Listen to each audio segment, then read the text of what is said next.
Magere, unaweza ukaniita Madam CEO. Ndugu zangu wana Nyamongo na wageni wengine wote kutoka nje ya eneo hili, kabla ya yote niwashukuru sana kwa kuweza kuitikia wito na kuweza kufika kwenye hafla hii fupi. Mheshimiwa mgeni rasmi, mwenyekiti wa halmashauri Tarime DC Matela Nyurandi Chacha amekuwa akitutia moyo sana katika ujasiriamali wetu mdogo mdogo. Hata wakati nauza wazo hili, kabla ya kuwa mwenyekiti, aliniambia hakikisha unatimiza ndoto yako bila kujali changamoto zozote zile, na akaniahidi kwamba nitakapokuwa mwenyekiti wa halmashauri nitashiriki na wewe katika uzinduzi huo. Kwa hiyo amekuwa kiongozi wa mfano na bora, na ameanza na sisi wajasiriamali wadogo wadogo. Ndugu mgeni rasmi, kabla ya kuendelea, nataka niwape historia kidogo ya Mosi Wear Tanzania.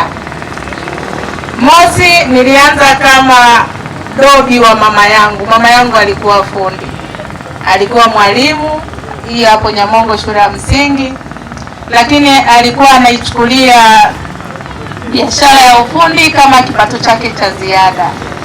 Kwa hiyo mama yangu alipokuwa akishona, mimi nilikuwa dobi wake.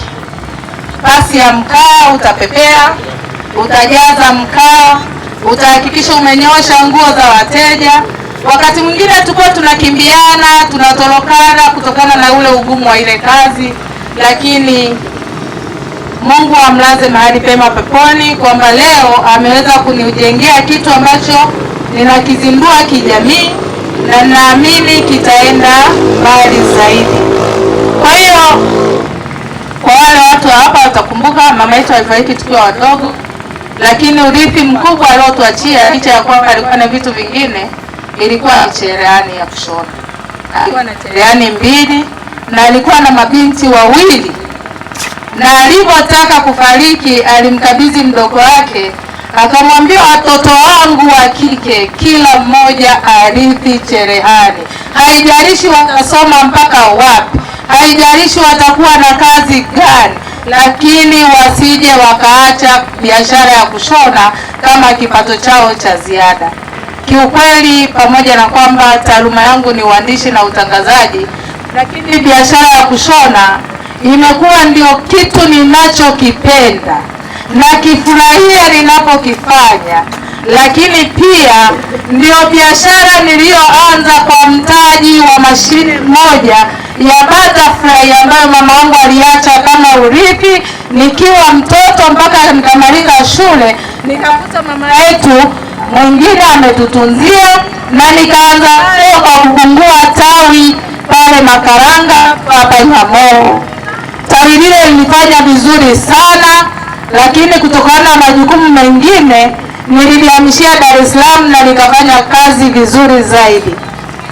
Kwa hiyo baada ya hapo nililazimika kurudi Tarime kutokana na mambo ya kifamilia, na nikafika nikafungua ofisi nzuri sana ambayo kwa sasa sipati shaka kusema, kwa sababu Mheshimiwa Diwani viti maalum wakuwa na watambua vizuri, sitakuwa na hekima kama sitaweza kutambua mafundi wale tunaoungana pamoja kusukuma gurudumu, na mpaka sasa tuko hapa.